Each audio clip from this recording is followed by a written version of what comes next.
Bien, entonces esa es un poco la diferencia intuitiva entre estas dos cosas. Y lo importante en esta historia es que si yo tengo una restricción que yo conozco como cierta, entonces el estimador restringido va a ser el estimador más eficiente. Obviamente en la vida real, típicamente yo no sé si la restricción que estoy imponiendo es cierta o no. Típicamente lo que hago es que una teoría me dice, por ejemplo, que la elasticidad de ingreso a la demanda es 1, otra me dice que la elasticidad precio a la demanda es que la demanda es inelástica, otra me dice que otra teoría me dice que la semielasticidad de la tasa de interés con respecto a los saldos reales es de 0,8, negativo, otra teoría me dice que yo qué sé, que el pass-through de tipo de cambio de inflación es 1, etc. Yo tengo teorías, y teorías son en principio restricciones.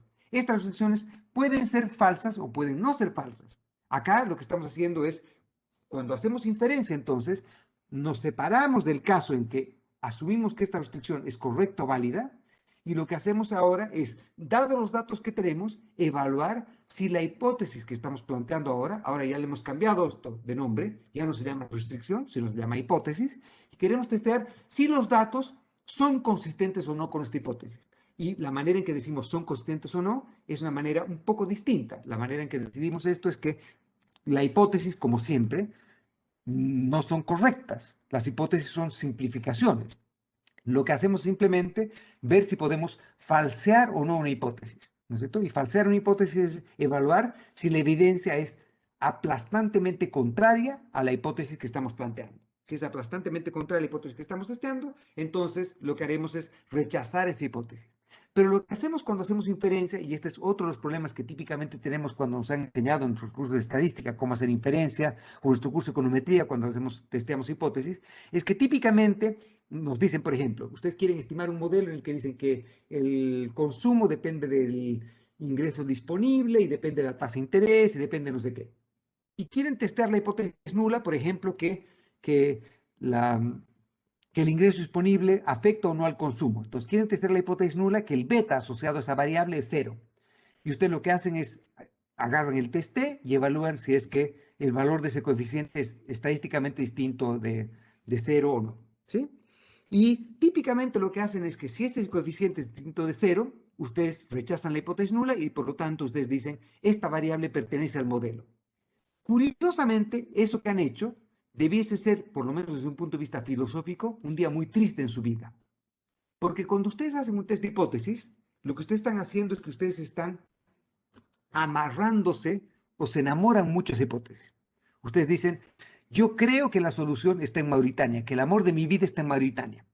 Y por lo tanto tengo a mi enamorada Juanita en Mauritania y solamente voy a rechazar la hipótesis nula cuando la evidencia sea aplastantemente contraria, solo cuando después de que me meta la 25ª cuchillada y nos peleemos todo el día y yo que sé, y realmente sepa que tal vez esto no va a funcionar, recién ahí voy a empezar a buscar en otra parte. ¿Me sigue? Yo defiendo mucho la hipótesis nula. Y cuando hago inferencia, entonces filosóficamente lo que yo estoy haciendo es que defiendo tanto la nula que lo que voy a hacer es que voy a rechazar la hipótesis nula solamente cuando la evidencia sea aplastantemente contraria a esa hipótesis. Entonces, no me voy a separar de la persona esta en Mauritania después de nuestra primera pelea, después de nuestra segunda pelea, después de que, yo qué sé, no se portó muy bien, me tiró un candelabro, lo que fuera, estoy inventando, ¿no? Tal vez sea mala. En estas épocas, sobre todo, hacer este tipo de analogías no puede ser muy divertido. Pero me Por lo siguen menos somos tres números. Sí, el problema es que subo esto a YouTube.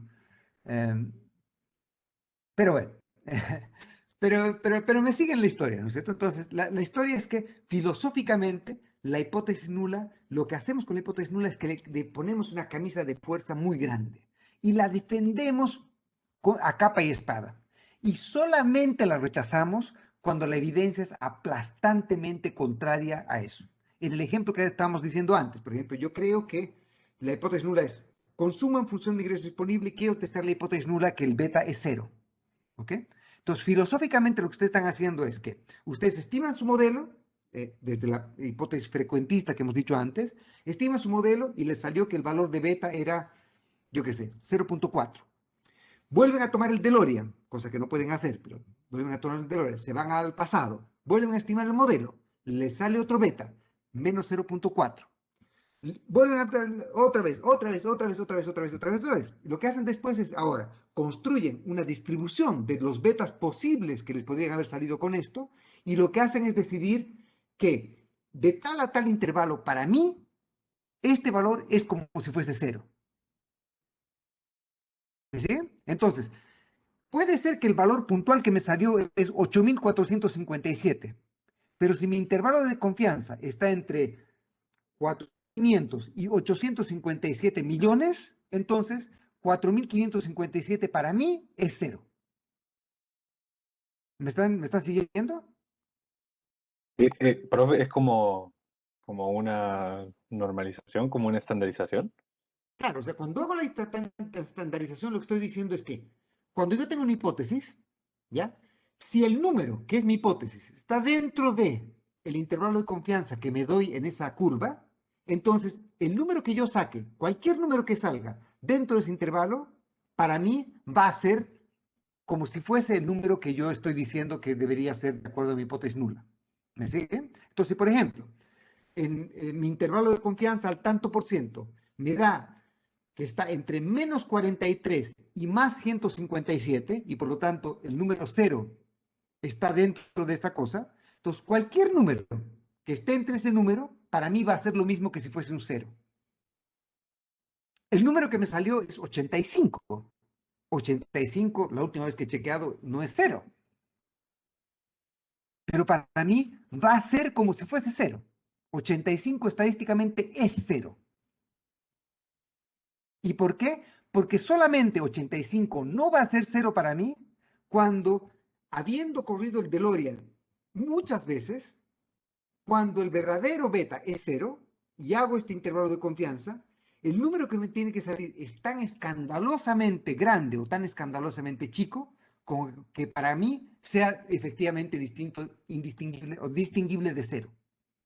Entonces, mi intervalo de confianza está entre menos 85 y más 450. Solamente voy a decir, este número no es cero, si el número que me salió es, por decirles, 10 millones. 10 millones para mí no es cero, porque está fuera del intervalo. Pero cualquier otro número para mí es cero. Cualquier otro número que esté en el intervalo, aunque ese número sea numéricamente muy distinto de cero. Para mí es como si fuese cero. ¿Por qué? Porque yo estoy en el juego distinto. Yo estoy acá defendiendo mi hipótesis nula. Y solo rechazo la hipótesis nula cuando la evidencia sea no marginalmente, sino aplastantemente contraria a la hipótesis nula. ¿Y por qué hago eso? Típicamente hago eso porque yo no quiero cometer demasiado error tipo 1. ¿Y qué era cometer error tipo 1? Si se acuerdan en su curso de estadística, cometer error tipo 1 es rechazar la hipótesis nula cuando la hipótesis nula es correcta. Entonces, en la analogía de las leyes, por ejemplo, lo que hacemos típicamente o debiéramos hacer en una sociedad civilizada es que si alguien es imputado de un delito, por ejemplo, nuestra hipótesis nula debiese ser que la persona es inocente. ¿Por qué? Porque como sociedad hemos llegado, como sociedad civilizada, hemos llegado a la conclusión de que nos parecería tremendamente más costoso el privar de libertad, o en su caso, en el caso extremo, quitarle la vida, si es que, por ejemplo, estamos definiendo la pena de muerte, quitarle la vida a una persona inocente nos es infinitamente más costoso que dejar libre, si la evidencia no lo sustenta, a alguien que eventualmente pudo haber sido culpable.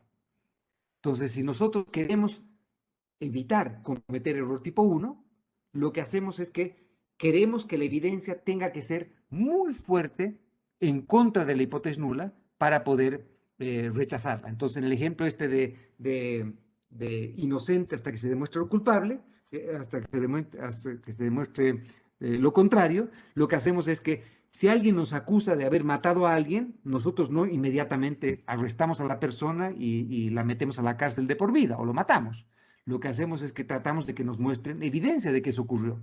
Y las coartadas de las personas son evidencia contraria o evidencia favorable a la hipótesis nula. Y si, por ejemplo, nos dicen que hemos matado a alguien a las 6 de la tarde y tenemos chorrocientos mil testigos de que a las 6 de la tarde estábamos haciendo otra cosa en otra parte, entonces claramente la hipótesis nula se mantiene y no la rechazamos, ¿no es cierto?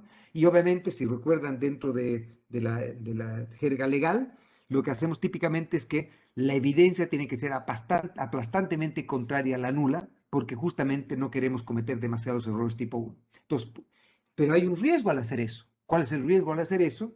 Que cuando nosotros no queremos cometer demasiados errores tipo 1, podemos cometer demasiados errores tipo 2. Y el error tipo 2 es justamente no rechazar la hipótesis nula cuando la nula es falsa. En el ejemplo que teníamos antes, es una persona que es culpable de un crimen, dejarla libre, porque, porque no queremos cometer errores tipo 1. Entonces, lo que tenemos que hacer en esos casos es tratar de encontrar maneras de poder conciliar estas dos. Sabemos que minimizando errores tipo 1, aumentamos la probabilidad de cometer errores tipo 2.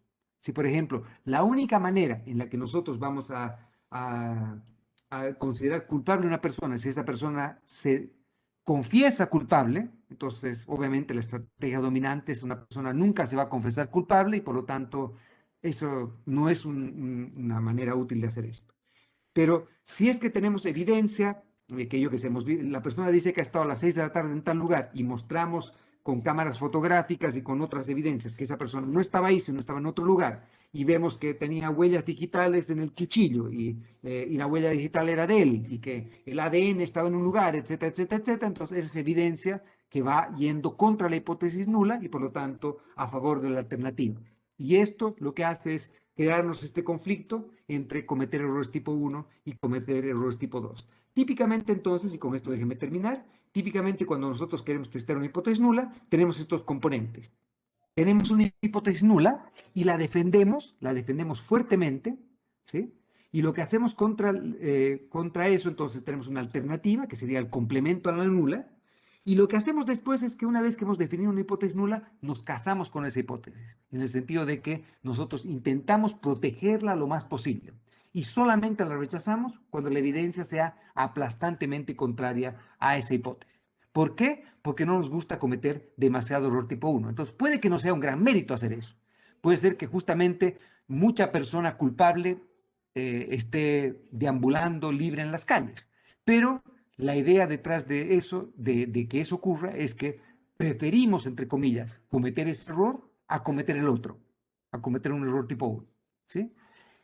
Y esto que puede ser razonablemente transparente en el caso de la inocencia o culpabilidad de una persona, porque en un caso podríamos privarlo de libertad o en el peor de los casos matar a una persona inocente, que es algo que no nos gustaría obviamente bajo ningún punto de vista. Eh, lo que ocurre cuando hacemos econometría es que tratamos de hacer más o menos eso, pero con teorías o con modelos. Nosotros tenemos una teoría y lo que hacemos es análogo a eso. Creer que esa teoría es correcta cuando con alta probabilidad no es correcta. Los modelos y las teorías son en general falsos.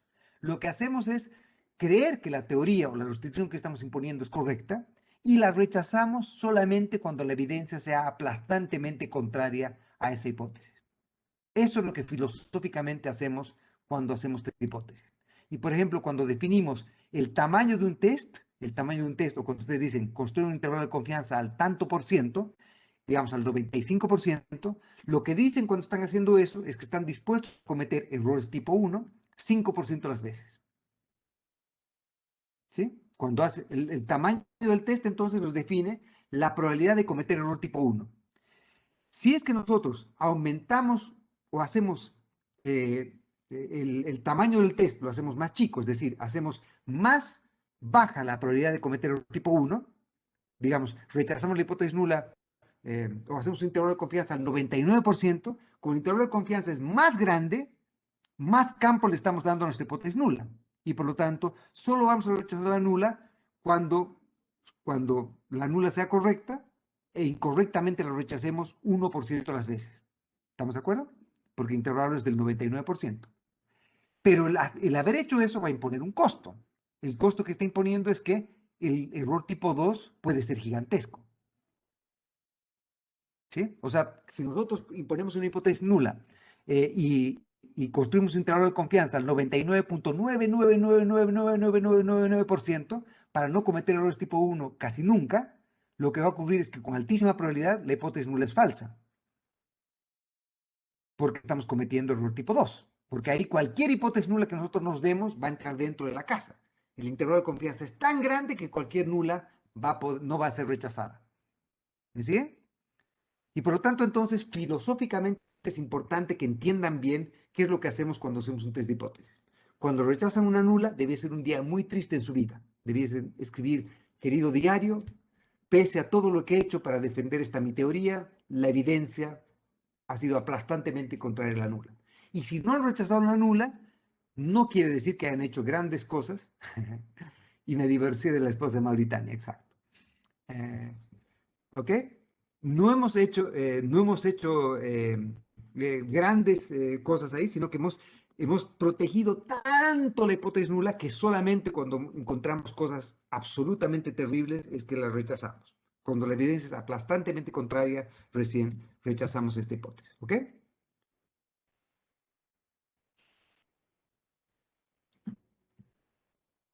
Una vez que definimos la hipótesis nula, la hipótesis alternativa, la manera en que vamos a desarrollar el test, la manera de desarrollar el test es, por ejemplo, si tenemos un test de igualdad, entonces típicamente lo que vamos a utilizar es un test que sea un test en el cual obtengamos los valores críticos utilizando las dos colas de la distribución, porque nos interesa, por ejemplo, saber si beta, si estadísticamente rechazamos o no la hipótesis nula que beta es igual a 1, por decir algo.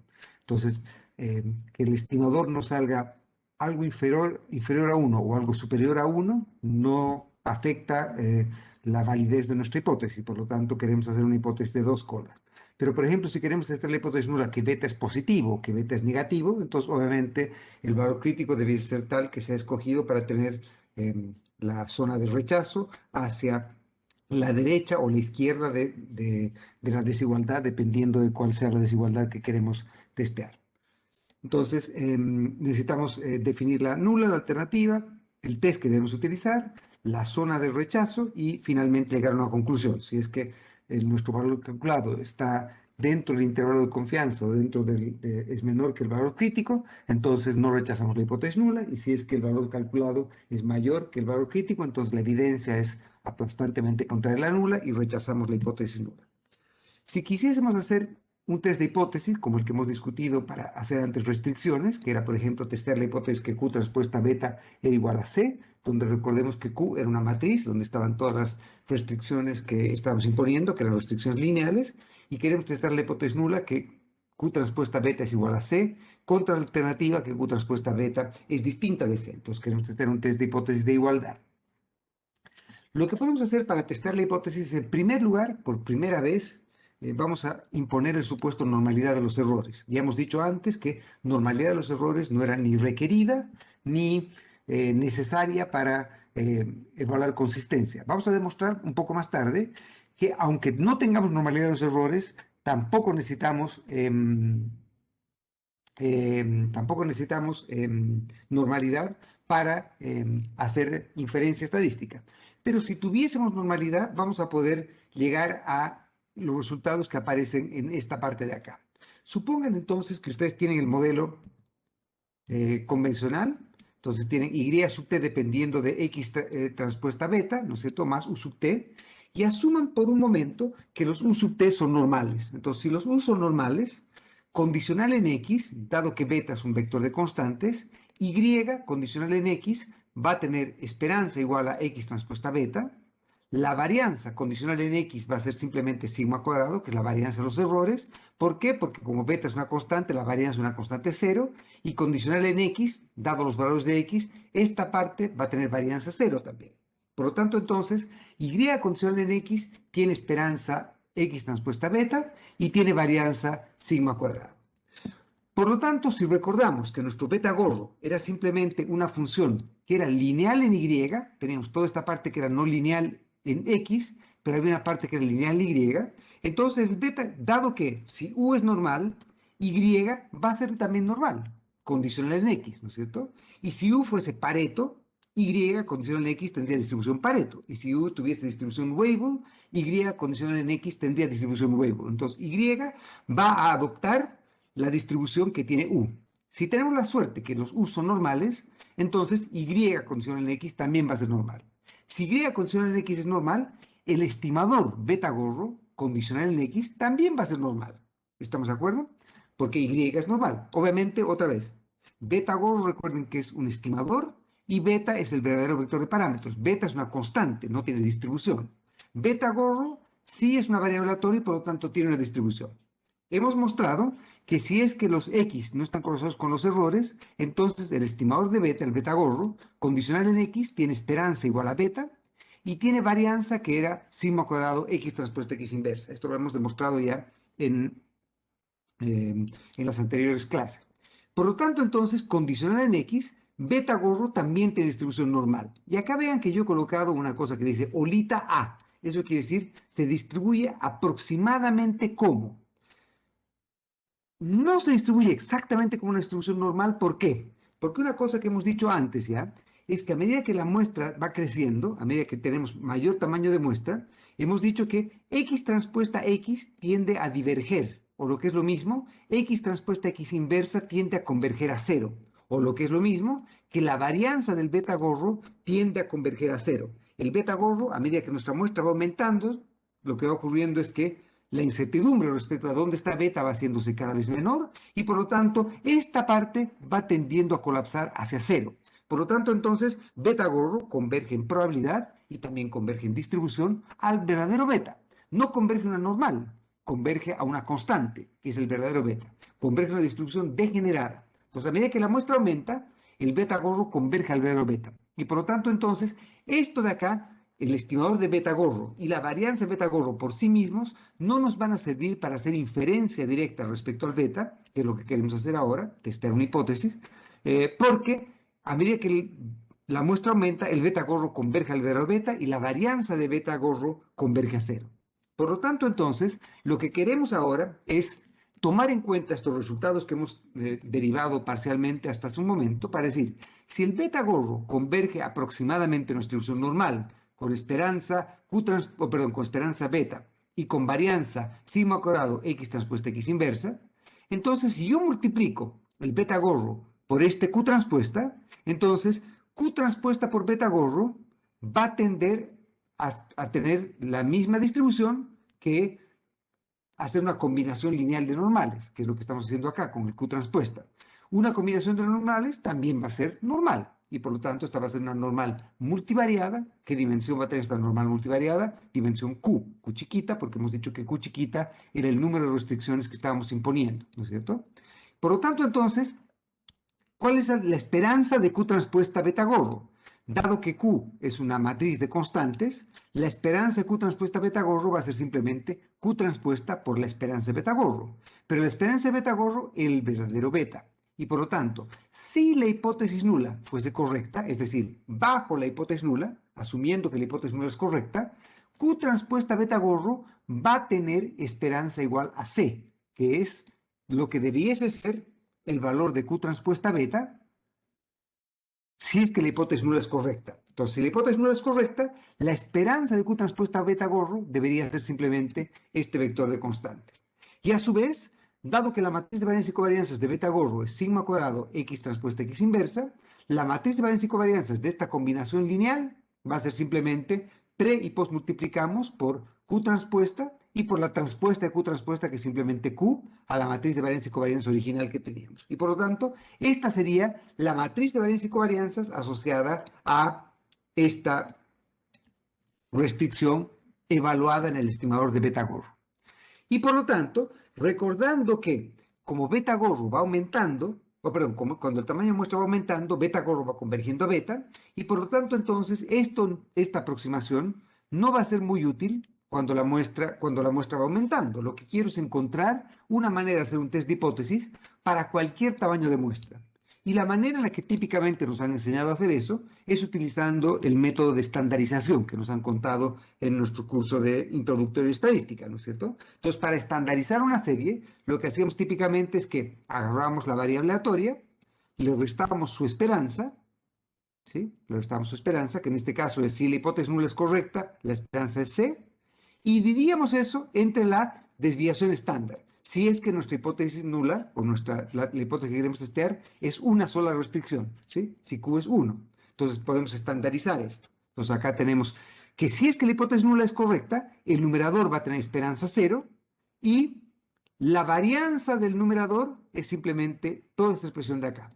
Si dividimos eso por la raíz cuadrada de esa expresión, de la varianza, o sea, si lo dividimos por la desviación estándar, toda esta expresión de acá entonces va a tener esperanza igual a 1, perdón, esperanza igual a 0 y varianza igual a 1, porque estamos haciendo la estandarización. ¿Qué distribución va a tener esto? Lo vamos a demostrar un poquito más tarde, pero de todos modos debiese ser como obvio, ¿no es cierto? Dado que Y es normal, entonces el numerador debería ser aproximadamente normal, lo dividimos por su desviación estándar, entonces esta también va a tener distribución normal, con esperanza 0, porque hemos centrado esto en el valor de la hipótesis nula, y con varianza 1, porque hemos estandarizado la serie.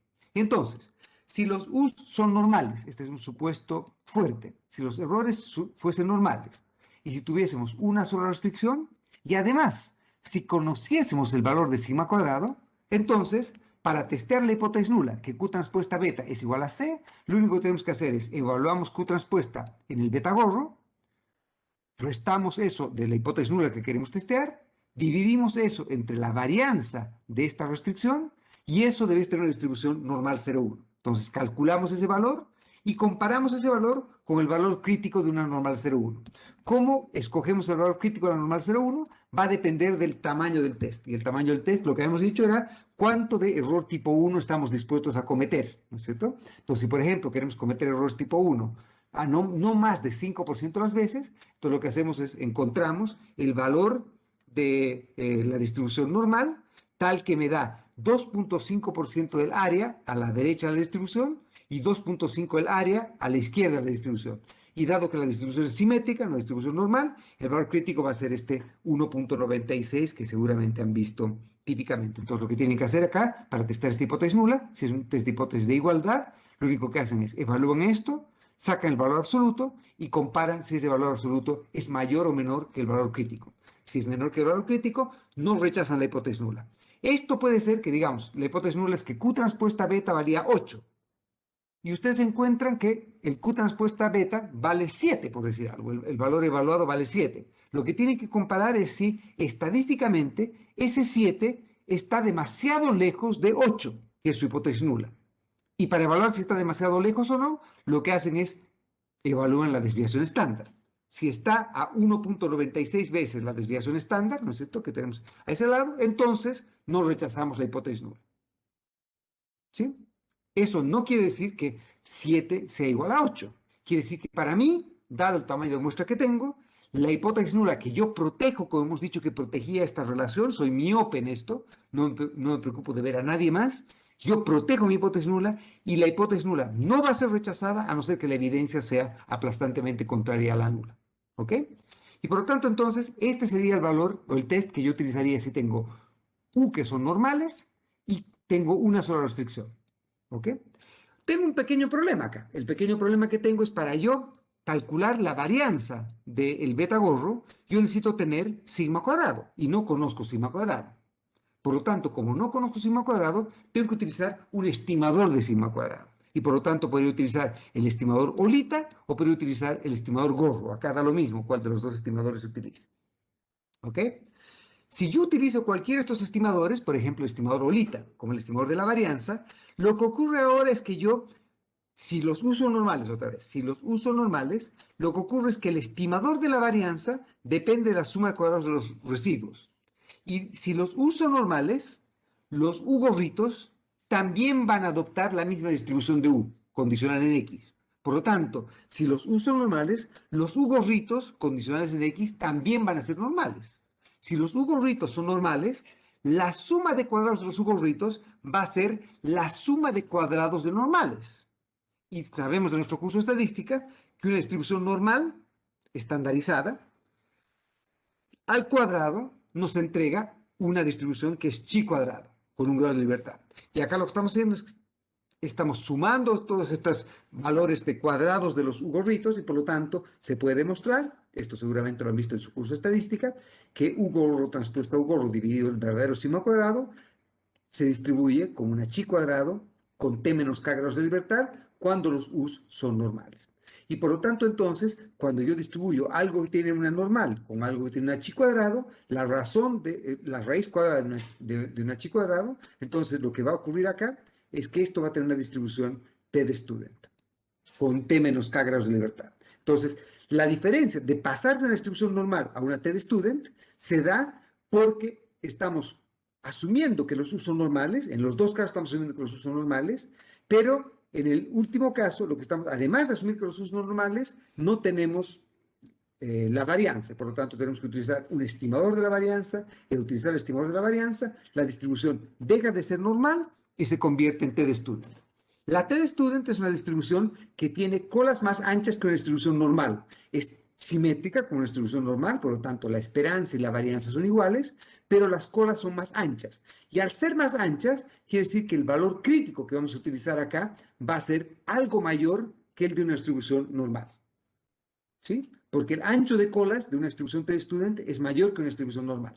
De hecho, uno puede demostrar que una distribución t de student con infinitos grados de libertad, o sea, cuando t va tendiendo a infinito, cuando los grados de libertad van aumentando, la t de student va tendiendo a aplanar más los anchos de cola y va a tender a converger a una distribución normal. Entonces, una t de student, perdón, una distribución normal va a ser a lo que colapse una distribución t de student con infinitos grados de libertad. ¿Estamos de acuerdo? Sí, profe, todo bien. Muy bien. Una vez que hemos hecho eso, entonces, nosotros también podríamos utilizar estos mismos resultados que hemos obtenido para, por ejemplo, tratar de construir intervalos de confianza. Entonces, dado que nuestro beta gorro es condicional en X normal, nosotros podríamos construir un intervalo de confianza para definir bajo una determinada probabilidad. Bajo esta probabilidad, yo qué sé, 1 menos alfa por ciento, con esta probabilidad, ¿dónde debería estar la región en la que es más probable que esté el verdadero beta? Entonces yo digo que con, yo qué sé, 95% de probabilidad, el verdadero beta está entre tal y tal valor. ¿Cómo defino entre cuál y cuál valor está? Entonces lo que hago es simplemente el intervalo de confianza, como es un intervalo de confianza simétrico, bajo distribución normal, lo que hago es que tomo el estimador del parámetro, el beta gorrito, y le sumo y le resto el valor con el que tengo el área con el que he hecho la cobertura del test. Entonces, por ejemplo, si quiero construir un intervalo de confianza del 95%, entonces lo que hago es que escojo el valor crítico para que me deja alfa medios de la distribución hacia el lado derecho de la distribución y alfa medios hacia el lado izquierdo de la distribución, porque como quiero un test simétrico al 95%, entonces lo que hago es dejo 2.5% a un lado de la cola de la distribución y 2.5% al otro extremo de la cola de la distribución. Multiplico eso por la desviación estándar y entonces sería el estimador de beta más menos el valor crítico por la desviación estándar me va a entregar el intervalo de confianza. Del mismo modo, yo podría construir lo que llamamos los p-values, o también se llaman las colas de probabilidad. Los p-values, o las funciones de p-values, lo que hacen es decirme, entre comillas, desde un modo informal, cuál es la probabilidad de ocurrencia de la hipótesis nula. Entonces, lo que hace el p-value es decirme, yo qué sé, si yo encuentro un p-value de 0.75 o 0.85, como ese valor es mayor al crítico con el cual yo rechazaría la hipótesis nula, entonces yo no rechazo la hipótesis nula. Y me voy a quedar, o menor, perdón. Entonces, por ejemplo, si el p-value me sale 0.0005, eso quiere decir que la probabilidad de la nula es bastante menor que el nivel del test, el nivel de error que quiero cometer con el test. Y por lo tanto, entonces, yo no rechazaría esa hipótesis nula hasta ese valor crítico. ¿Sí? ¿Profe? Sí.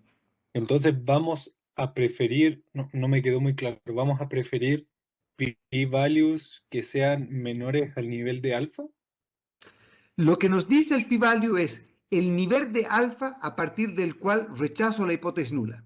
Entonces, por ejemplo, si me sale un p-value de 0.20, quiere decir que con 80, si yo quiero cometer un error de tipo 1, de 20%, 10%, 15%, 5%, con todos esos no rechazo la hipótesis nula.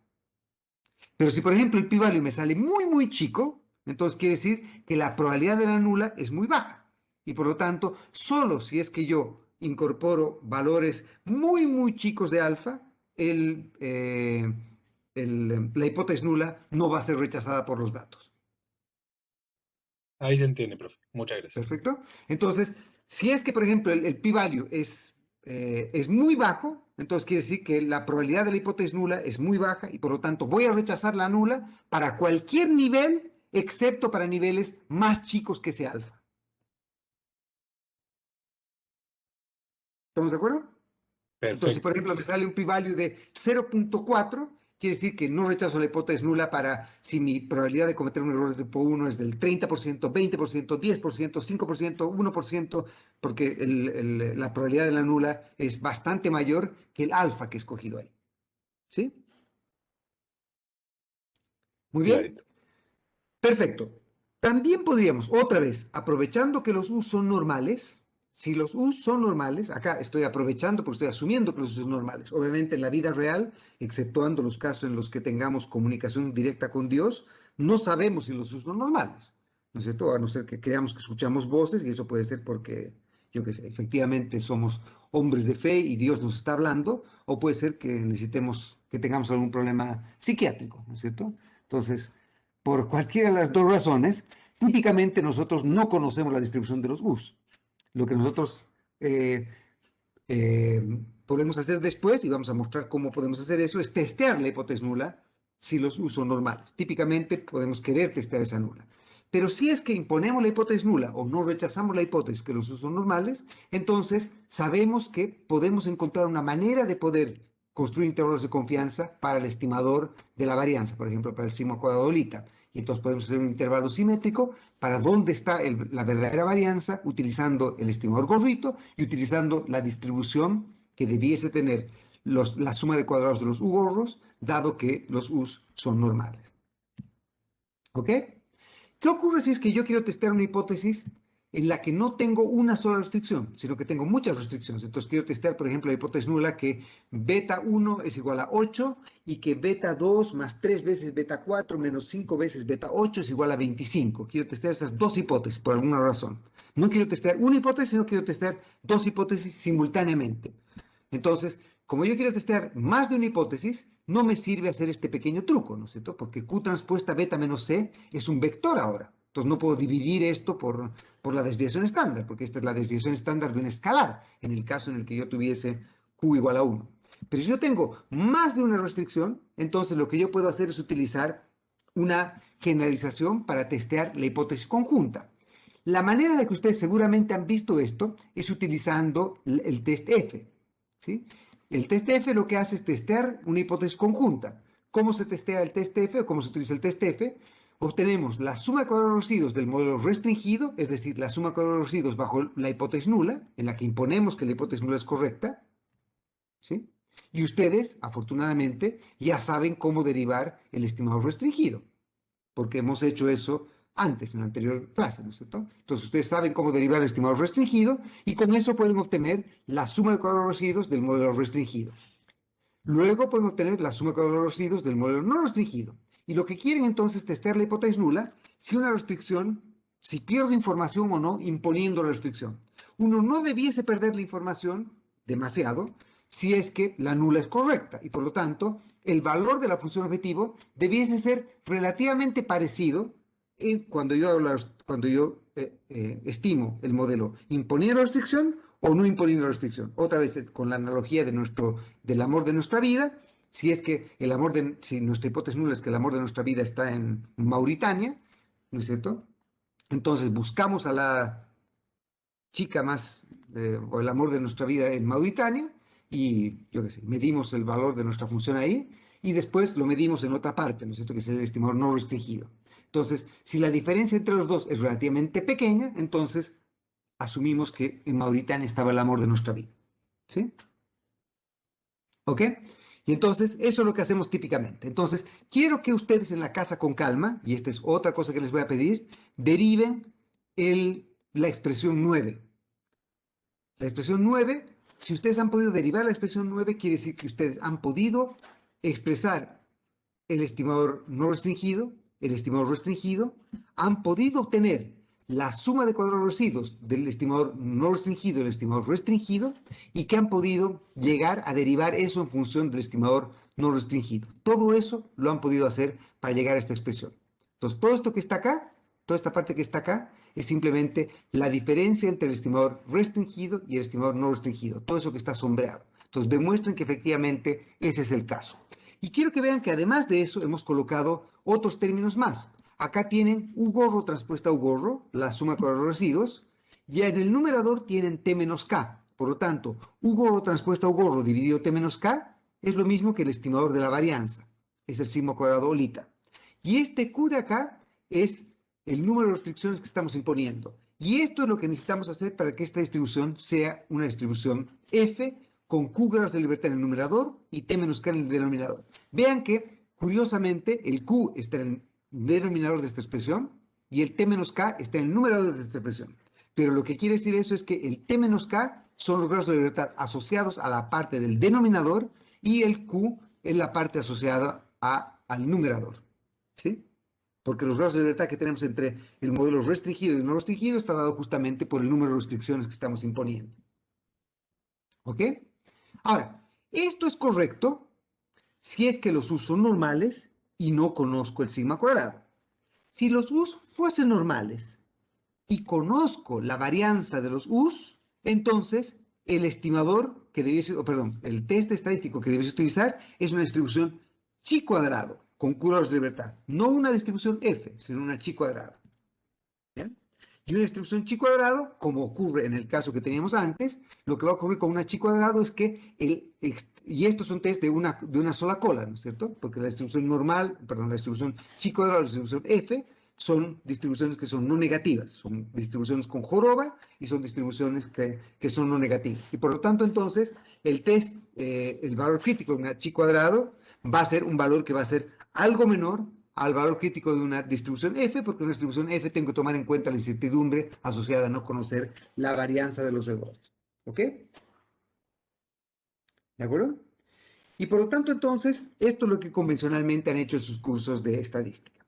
Lo que les decía también, y lo que vamos a tratar de hacer ahora, es tratar de introducir la segunda pata de teoría sintótica, que es la pata en la cual queremos responder la pregunta de cómo hacemos inferencia respecto al vector de parámetros cuando, por ejemplo, no sabemos si los U son normales. Todo lo que hemos derivado hasta ahora es, si los U son normales y conocemos la varianza y tenemos una restricción, tenemos que hacer este test utilizando una distribución normal. Si los U son normales, queremos testar una restricción y no tenemos el estimador de la varianza, bueno, podemos utilizar el test T de student. Si sabemos que los U son normales y queremos testear la restricción, más de una restricción, ¿sí? Y conocemos el valor de la varianza, los usos normales, conocemos la varianza, entonces la distribución correcta para hacer el test es una chi cuadrado con Q grados de libertad. Si los U son normales, no conocemos la varianza y utilizamos el estimador insesgado de la varianza, la distribución que debemos utilizar para evaluar el test es una distribución F. Pero ahora, supongan que ustedes no saben si los U son normales, o peor aún, ustedes tienen la certeza o tienen el tincazo o tienen hay una alta probabilidad que los U's no sean normales.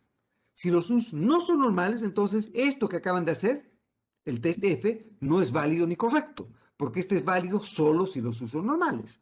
El test T, que ustedes han utilizado acá, es válido y correcto solo si los U's son normales. Entonces la pregunta es, ¿cómo yo puedo hacer un test de hipótesis si no conozco la distribución de los U's o si sé que los U's son normales? Entonces tengo varias maneras de hacerlo. Vamos a discutir ahora una de esas maneras, que es apoyarnos en teoría sintótica. Entonces, acá en teoría sintótica vamos a derivar cómo hacer un test de hipótesis independientemente de la distribución de los U's, solamente apoyándonos en el supuesto que la muestra va a ir creciendo en el tiempo. ¿Cuál es la manera en que debiésemos hacer un test para un tamaño de muestra si nos apoyamos en teoría asintótica? Y teoría asintótica es la teoría que se apoya en muestras infinitamente grandes. Entonces, obviamente, ustedes me dirán, pero yo tengo 20 datos o 30 datos. 20 datos no son infinitos datos. Y es correcto, 20 datos no son infinitos. Pero dependiendo de cómo es su hipótesis nula y dependiendo de cómo es su modelo, 20 datos puede ser equivalente a que tengan infinitos. Teoría asintótica es a veces muy poderosa y empieza a funcionar muy rápido. Y a veces teoría asintótica no empieza a funcionar aunque ustedes tengan 100 millones de datos. 100 millones de datos todavía es muy pequeño para que teoría asintótica empiece a funcionar. Esto puede ocurrir, por ejemplo, cuando tienen un test de hipótesis muy no lineal, o cuando su modelo es muy no lineal, o su modelo es muy persistente. Cuando ocurren esas cosas, teoría asintótica puede tardar en empezar a funcionar bien. Y por lo tanto, en esos casos, vamos a utilizar lo que vamos a llamar refinamientos asintóticos para hacer test de hipótesis. Pero por ahora, supongo que ustedes se quieren apoyar en teoría asintótica.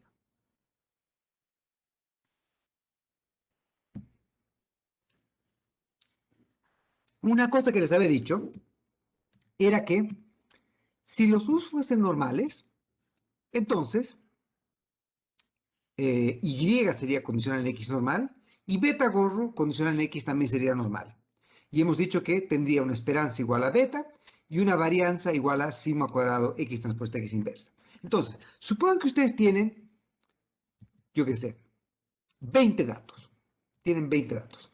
Y supongan que ustedes tienen las llaves del DeLorean, de nuestro auto, en el que podemos volver al pasado y volver a generar series de U y volver a estimar betas, etcétera, etcétera. Entonces, el ejercicio que ustedes están haciendo cuando ustedes hacen un test de hipótesis, normalmente, es el siguiente. Es decir, si yo tengo un tamaño de muestra igual a 20, yo he tenido un estimador de beta y quiero testar la hipótesis nula que beta vale 8 y el estimador de beta que obtuve es 7.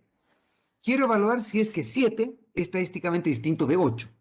¿Cómo evalúo eso? Digo, bueno, para un tamaño de muestra de tamaño 20, si el verdadero valor de beta es 8, si la hipótesis nula es correcta, y yo utilizase el DeLorean y pudiese ir infinitas veces a estimar este modelo con 20 datos y obtuviese distintos valores de beta, y yo por lo tanto entonces esta sería la distribución de los distintos valores de beta que obtengo para un tamaño de muestra 20, lo que yo hago es, dado que yo sé que el verdadero beta es 8 y por lo tanto debería estar centrado en la hipótesis nula porque el verdadero beta la esperanza beta gorro es igual al verdadero beta, entonces debería estar centrado en el verdadero beta. Si la hipótesis nula es correcta y está centrado en la hipótesis nula, entonces lo que yo hago es saber que todos estos valores seguramente han salido de cuando el verdadero valor de beta era 8.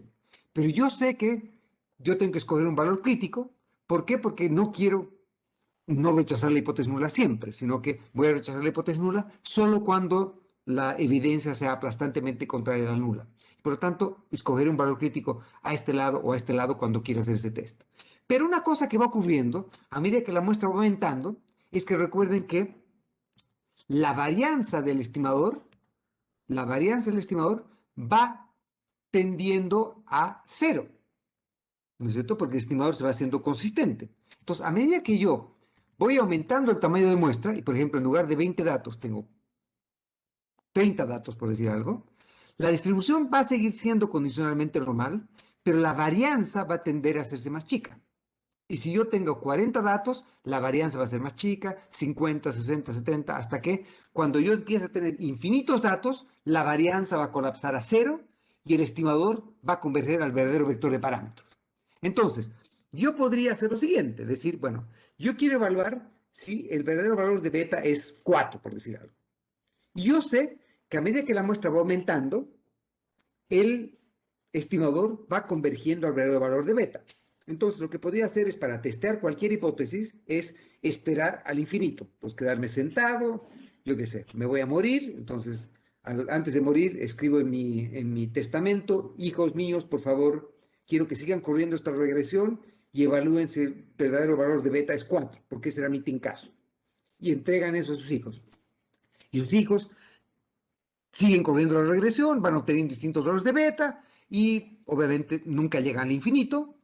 y el hijo deja un testamento al nieto, y el nieto al tataranieto, y el nieto al tatara, y eventualmente en el siglo 4.457 millones, cuando estamos con una muestra lo suficientemente grande, vamos a decir si parecería ser que nuestro tatarabuelo estaba en lo correcto o no.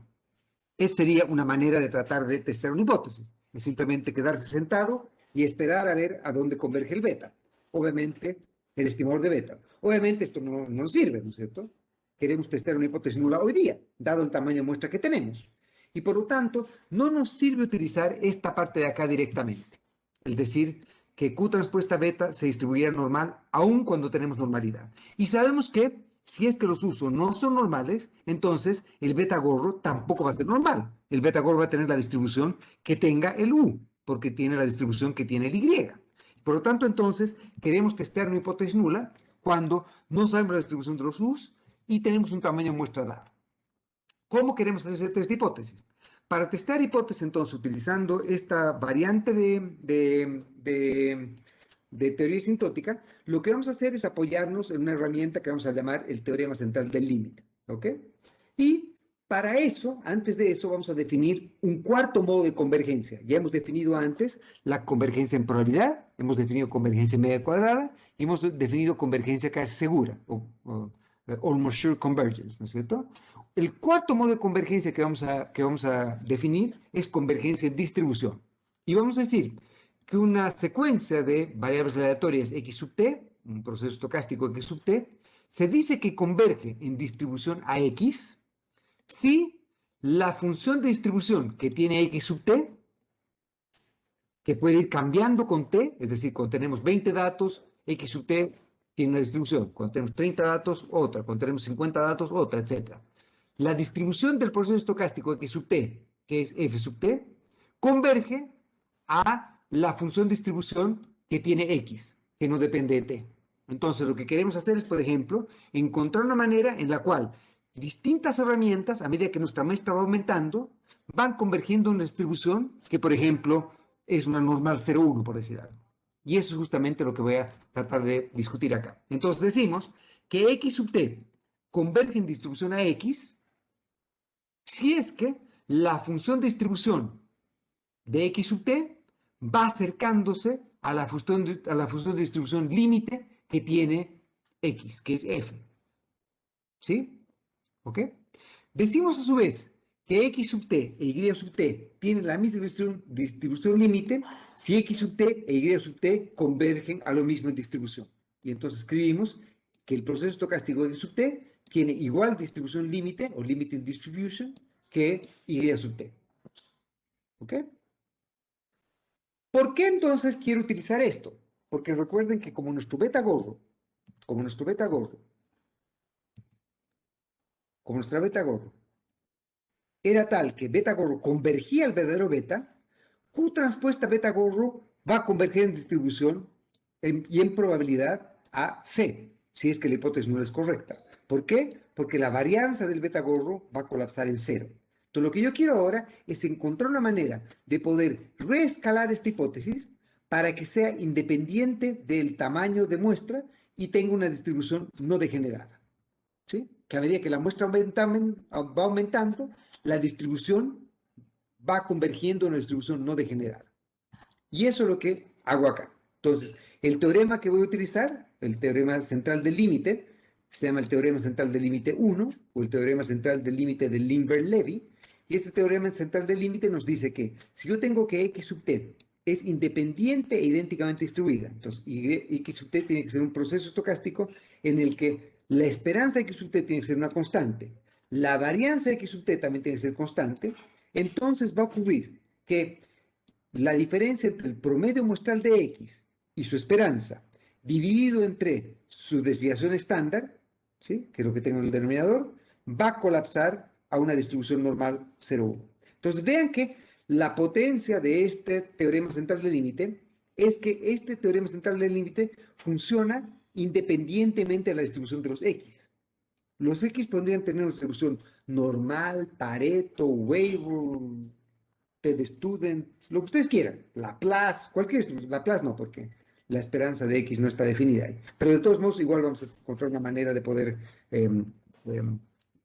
hacer inferencia en ese tipo de casos también. Pero independientemente de cuál sea la distribución de X, si lo que yo quiero es testear la hipótesis nula, por ejemplo, que el promedio de X es igual a 4, por decir algo, entonces quiero testear la hipótesis nula que la esperanza de X es 4, entonces yo calculo el promedio muestral, dado un tamaño de muestra, veo cuán alejado está el promedio muestral de mi hipótesis nula, dividiendo eso por el estimador de la desviación estándar del promedio muestral. ¿Sí? Y eso converge en distribución a una normal 0,1. Converge en una distribución normal 0,1 independientemente de la distribución de los X. Esa es la gracia de este teorema central y límite. No necesitamos normalidad de los X para tener normalidad de este estadígrafo. Este estadígrafo va a ser asintóticamente normal si se cumple este supuesto que acabamos de colocar. ¿Ok? Entonces, he pedido a los ayudantes que deriven con ustedes la distribución asintótica del estimador OLS, y probablemente lo han hecho ya en la anterior ayudantía. Si no lo han hecho, obviamente, seguramente lo van a hacer en la próxima. Pero, por lo tanto, entonces, esta demostración ya la han visto ustedes seguramente. Para normalidad asintótica del estimador OLS, la primera cosa que le pedimos es que, lo mismo que le hemos pedido para consistencia, que era una condición necesaria, no suficiente, perdón, era una condición suficiente, no necesaria, para consistencia. Que X transpuesta a X por 1 sobre T, ¿sí? Converja en probabilidad o converja a una matriz que sea invertible y no estocástica. Y el segundo supuesto que vamos a requerir para normalidad asintótica es que X transpuesta U multiplicado por 1 sobre la raíz cuadrada de t, que es esta expresión que tienen acá. Esta es la raíz cuadrada de t, ¿no es cierto? 1 sobre la raíz cuadrada de t. Esto tiene que converger en distribución a una normal con esperanza 0 y varianza sigma cuadrado h. Entonces, si se cumplen esta condición y esta condición, entonces nuestro corolario es que se va a cumplir esta última condición. ¿Qué es lo que debiese ocurrir en la práctica? Usted lo que tiene que hacer en la práctica es demostrar que estas condiciones se cumplen, esta y esta. Y se cumplen estas condiciones, entonces ustedes pueden aplicar directamente el teorema de normalidad asintótica del estimador de mínimos cuadrados ordinarios. ¿Ok? Y por lo tanto, entonces, esto nos está diciendo que si es que a medida que la muestra aumenta, independientemente de la distribución de los U's, la distancia entre beta gorro y beta multiplicado por la raíz cuadrada del tamaño de muestra va a converger en distribución a una normal con media 0 y varianza sigma cuadrado por h inversa. Donde h, recuerden que era a lo que colapsaba x transpuesta a x sobre t. ¿Sí? Y por lo tanto, entonces, vean que si es que yo, por ejemplo, sacase esta parte de acá, es decir, premultiplicase esta expresión por 1 sobre raíz de t, entonces esto me va a dar lo mismo que beta gorro menos beta debiese converger en distribución a una normal con esperanza 0 dividido 1 sobre raíz de t, que es la parte que estoy pasando a dividir acá, que debería tender a 0, por esta expresión dividido por 1 sobre la raíz de t. Y esta expresión por 1 sobre la raíz de t, pero la varianza de esta expresión va a ser esta expresión por el cuadrado del escalar, que es simplemente 1 dividido por t. Y eso me va a dar, demuéstrenlo con calma ustedes también, sigma cuadrado por x transpuesta x inversa, que es justamente la matriz de varianza y covarianza del estimador OLS que obtuvimos en la clase anterior. Y por lo tanto, entonces, lo que nos está diciendo esto es que independientemente de la distribución de los U's, yo puedo utilizar este resultado para hacer test de hipótesis respecto al beta gorro, o respecto al beta, perdón, utilizando solamente el beta gorro y utilizando el estimador de la matriz de varianzas y covarianzas del beta gorro. Esto que acabo de derivar es correcto si yo tengo homoscederasticidad. No necesito normalidad, pero sí homoscederasticidad. Y esto va a ser correcto independientemente de la distribución de los U's. Vamos a demostrar después cómo haríamos inferencia, por ejemplo, cuando no se cumple el supuesto de homoscederasticidad. Un punto que es muy importante y que creo que es relevante que lo recuerden siempre, es que esta distribución que acabamos de derivar es independiente de la distribución de los U's. Y lo que ustedes me dirían es, bueno, ¿y qué ocurre acá si yo no conozco la varianza? Yo tengo que utilizar un estimador de la varianza, el estimador Gorro o el estimador Olita. Y la respuesta que les doy es que independientemente de si utilizan el estimador Gorro o el estimador Olita y lo reemplazan acá, la distribución de esto va a seguir siendo normal. No va a ocurrir el problema que teníamos antes, que cuando teníamos que los U's eran normales, como sabemos que los U's eran normales, al reemplazar en lugar del sigma cuadrado, el sigma cuadrado Olita, por ejemplo, cambiamos de distribución de una normal a una t de student. Acá nos seguimos manteniendo una distribución normal. ¿Por qué? Porque sabemos que como estamos haciendo la evaluación cuando las muestras se hacen arbitrariamente grandes, en teoría asintótica, la t de student con infinitos grados de libertad colapsa en una distribución normal. Y lo mismo ocurre si queremos testar una hipótesis conjunta. En lugar de utilizar un test F, ¿qué es lo que usaríamos? Si los U son normales, con tamaño de muestra pequeño, si no sabemos si los U son normales y nos estamos apoyando en teoría asintótica, la distribución correcta es una distribución chi cuadrado, no es una distribución t de student. Aunque nosotros reemplazamos el estimador de la varianza por sigma cuadrado Olita o sigma cuadrado Gorro. Y de hecho, sigma cuadrado Gorro es probablemente más razonable porque, como vamos a mostrar más tarde, ese es el estimador de máxima verosimilitud de la varianza. ¿Estamos de acuerdo?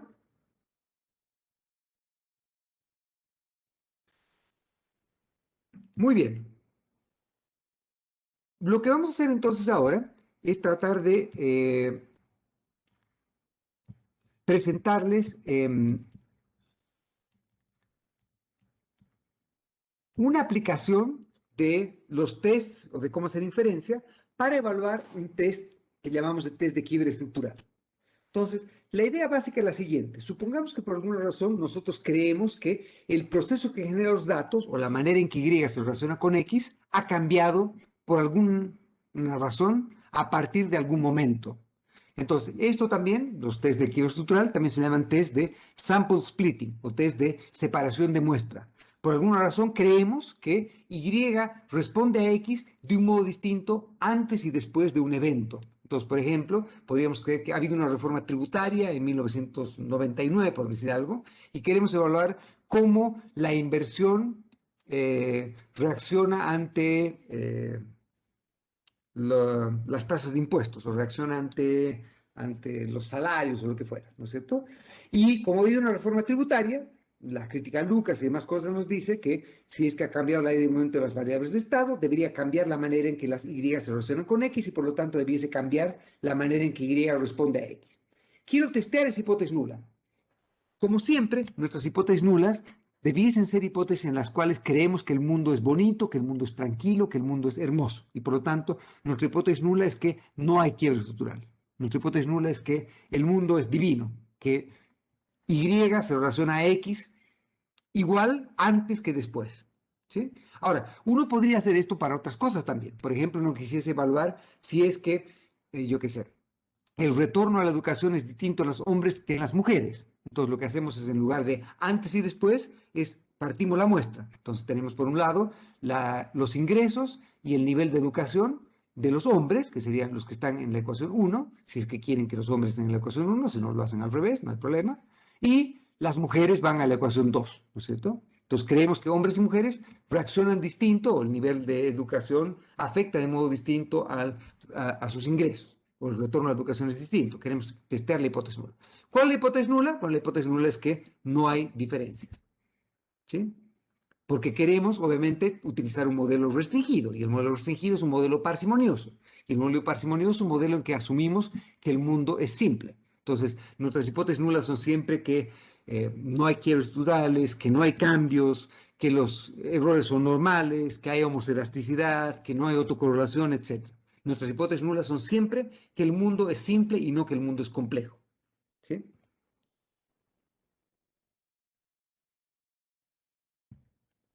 Bien, supongan que quieren testear esa hipótesis. Obviamente ustedes probablemente en sus cursos de introductorio de estadística y de econometría también han visto modelos en los cuales se han puesto un nombre distinto, pero básicamente son modelos de quiebre estructural. Vean, por ejemplo, los modelos de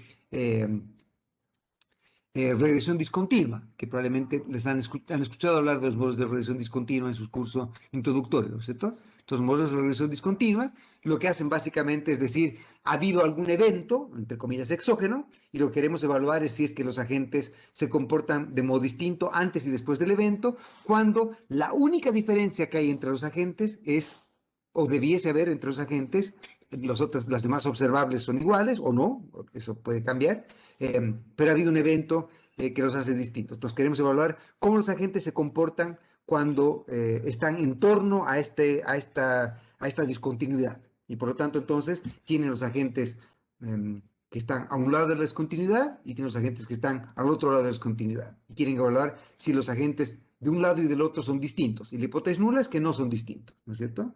Lo mismo hacen cuando hacen su difference in difference, etc. ¿No es cierto? Son test de diferencias de medias.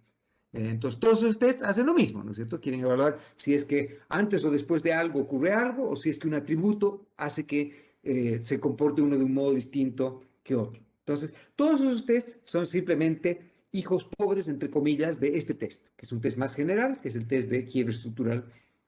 Lamentablemente, estos tests son muy antiguos, y ahora lo que ha ocurrido es que simplemente nos hemos olvidado de la tradición de estos tests y le hemos colocado nombres más marqueteros, Regression Discontinuity Design y Difference in Difference y demás, pero en el fondo son, como dirían los mexicanos, pinches tests de quiebre estructural, ¿no es cierto? Son simples tests de quiebre estructural si lo pensamos fríamente.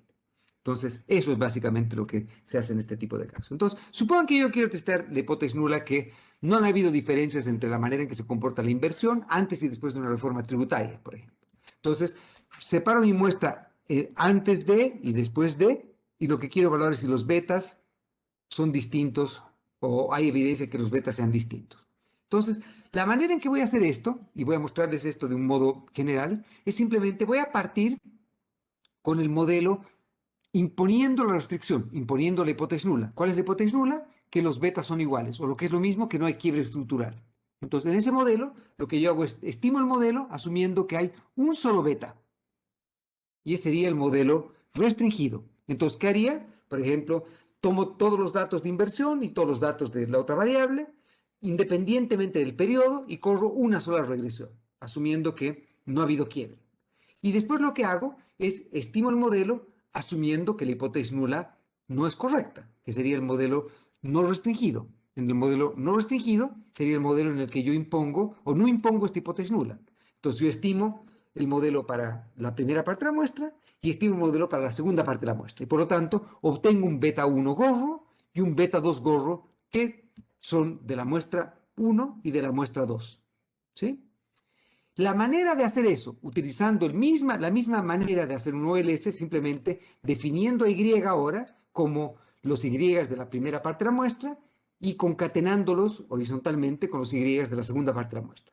Y la matriz de X van a ser los X de la primera parte de la muestra, los X de la segunda parte de la muestra, y coloco ceros en la parte que no está atribuible, por ejemplo, en las observaciones de la primera parte de la muestra, aunque dependan solamente de los X de la primera parte de la muestra y no de los X de la segunda parte de la muestra. Por eso coloco ceros acá. O es lo mismo que colocar dummies o variables ficticias, como vamos a ver un poquito más tarde, a las X, ¿no es cierto? Entonces, activamos cuando estamos en el régimen 1 y no activamos cuando estamos en el régimen 2, y así sucesivamente. Entonces, estimamos el modelo restringido, el modelo no restringido. Quiero que hagan esto con calma en la casa, porque ahora quiero que en la casa demuestren el resultado 10. Entonces, si los U's fuesen normales, esta sería la manera de testar esta hipótesis nula. ¿Cómo he llegado a este resultado? He llegado a este resultado, primero, obteniendo el estimador no restringido, obteniendo el estimador restringido y obteniendo la suma de cuadrados de los residuos del modelo restringido y el no restringido.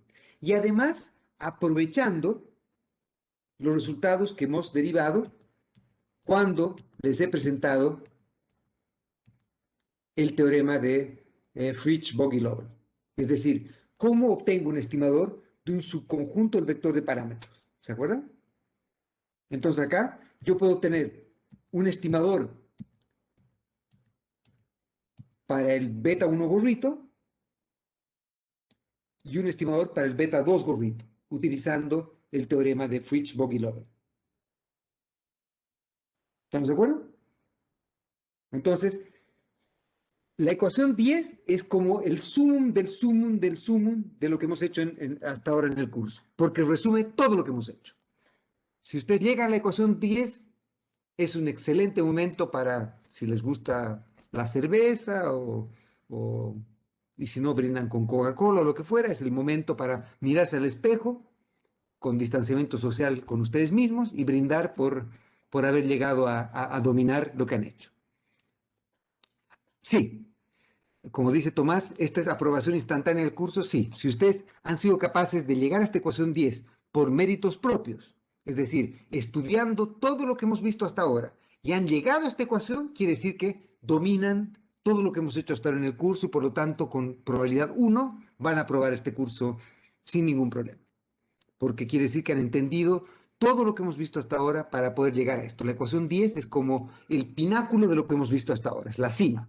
Si hemos podido llegar a la ecuación 10, quiere decir que han entendido todo lo que hemos hecho hasta ahora. Han entendido cómo se obtiene el estimador OLS, cómo se obtiene la varianza del estimador OLS, cómo se obtiene la suma de los residuos, cómo se obtiene estimadores restringidos, cómo se obtienen estimadores no restringidos, cómo se obtienen estimadores de un conjunto del vector de parámetros, cómo pueden aplicar el teorema de Fritz-Boggy-Lovell, etc. ¿No es cierto? Entonces, todo eso, cómo pueden definir el U-gorro, cómo expresan el U-gorro en función del Y, cómo expresan el U-gorro en función de M y de P, todo eso colapsa acá. ¿Ok? ¿De acuerdo? Entonces, traten de mostrar esto ustedes mismos para ver que efectivamente han entendido esta parte de aquí. ¿Ya? Y acá, tratando de arruinar un poco la historia, este es el resultado al que deberían llegar para la suma de los residuos del modelo no restringido, ¿sí? Perdón, el modelo restringido, que sería aquel en el que imponemos el quiebro estructural, y este sería el modelo en el que, perdón, está al revés, el modelo en el que no imponemos quiebro estructural, que sería el modelo no restringido, y este sería el modelo restringido, en el que imponemos el quiebro estructural, ¿sí? A esto deberían llegar. Y por lo tanto, demuestren que la ecuación 11, eso ya es trivial, demuestren que la ecuación 11 es exactamente igual a esta. Entonces, si yo escribo todo este chorizo de acá, o lo escribo así, eso es lo mismo. Entonces acá ven suma de los residuos del modelo restringido, suma de los residuos del modelo no restringido, dividido suma de los residuos del modelo no restringido, T grados de libertad, es una T de student con K, era la dimensión del vector de parámetros, del beta 1, ¿sí? T sub 1 es el tamaño de la muestra de la parte 1 de la muestra, T sub 2 es el tamaño de la muestra de la parte 2 de la muestra, ¿sí? ¿De acuerdo? Entonces, ecuaciones 10, bueno, en realidad, ecuaciones 9, 10 y 11 son el broche de oro del tema 1 del curso. Si han podido derivar ecuaciones 9, 10 y 11, dense un día de descanso y felicítense a sí mismos por haberlo hecho. ¿Ok? Porque quiere decir que dominan lo que hemos hecho hasta ahora.